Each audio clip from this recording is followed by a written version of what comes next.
welcome to another edition of the Kilted Homesteader. I know we don't do a lot of videos, but this has been our winter project. Trying to get a tractor together to work in our garden to cultivate and also to pull a root plow. And wasn't sure if this tractor was going to have the snot to do it, but it does. Over the winter we took it all apart, cleaned the parts all up. It's actually a Bolens 600, and the engine was shot and there was no way to rebuild it. I took it off and I found a car wash pump that the pump was bad, but the engine was good. It's a Honda GX270, which is rated at 9.5 horsepower. So I actually gained 3 horsepower by putting this engine on. All I had to do was decarbonate, clean it up, and it runs really good. It runs like a top. And I couldn't put the shroud on the hood and everything like that, but this is a work tractor. As much as I like the hood, looks of the hood on the Bolens 600, it would have been looking real bad if we'd have hacked it up to put it over top of this engine. So we left it like it was. Nice thing about it, it's easy to work on if we ever need to.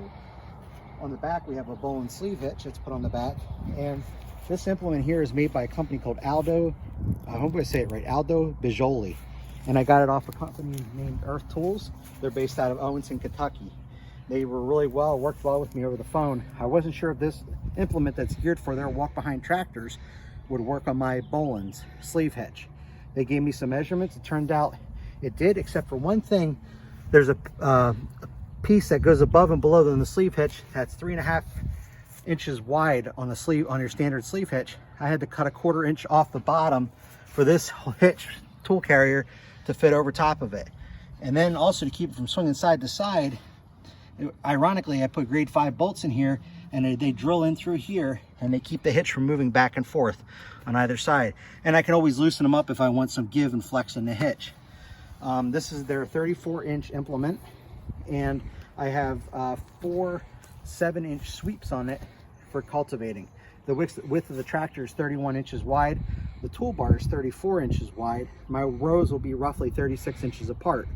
So this tractor will be able to go right up between them and cultivate, no problems at all.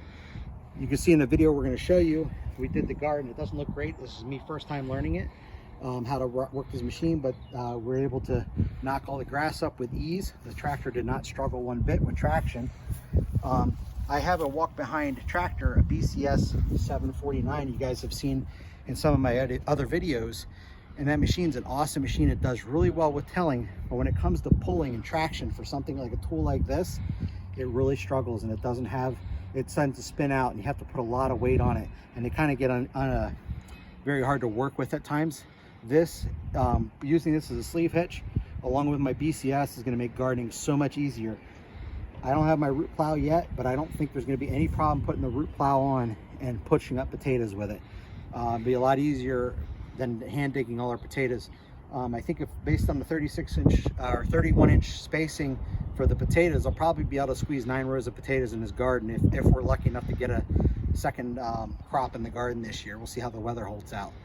But I just wanted to share this video with you to show you that these implements do in fact work on a sleeve hitch with just a slight modification, and they're very heavily built and very durable, and they're made in Italy, and I will say their craftsmanship is really good.